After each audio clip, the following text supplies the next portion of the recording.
وەزیری دەرەوەی ئاڵمان زیگمار گابریێل پێنجشەممە لە شاری هەولێر چاوی بە سەرۆکی هەرمی کوردستان مەسعود بارزانی و شاندەکانی دیکە کەوت. بەرز گابریێل لە کۆنفرانسێکی ڕۆژنامەوانی لە هەولێر لەگەڵ بەرز بارزانی کوتی ئەوروپا و ئەڵمان دەتوانن لە نمونەی کوردستان فێر بن کە چۆن تەنانەت هەریمەکانی دەرەتانی پێشکەوتوانێ و توان نییە، بەڵام میوانداریان لە پەناخوازانێکی زۆر کردووە.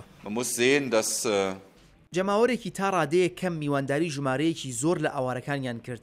ئەوە باشە دوای ئەو دەمەتەقەیەی لە ئەڵمان سەبارەت بە وەرگرتنی پەناخوازان هەبوو ببینین تا چ ڕادەیەک ئەو هەرێمانە هەرچەند دەرەتانیان وەک ئوروپایان ئاڵمان نییە، بەڵام خەڵکی ئاوارەیان وەرگردووە و چاودێریان کردوون.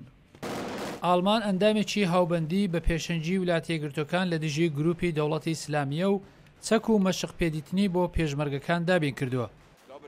بەڕێز زیگمار لە وتەکانیدا ڕێزی لە شەڕی ئەوان بە دژی داعش کرد.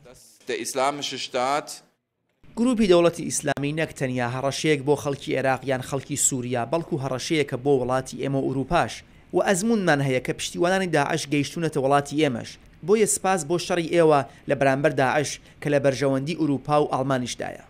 وەزیری دەرەوەی ئاڵمان کە چوارشەممە لە بەغدا بوو چاوی بە ڕێبەرانی عێراق کەوت، کوتی مەبەستی سەرەکی لە سەردانەکەی ئەوەیە یارمەتی بە عێراق بکات کە یەکگرتوو بمێنێتەوە و دابەش نەبێت.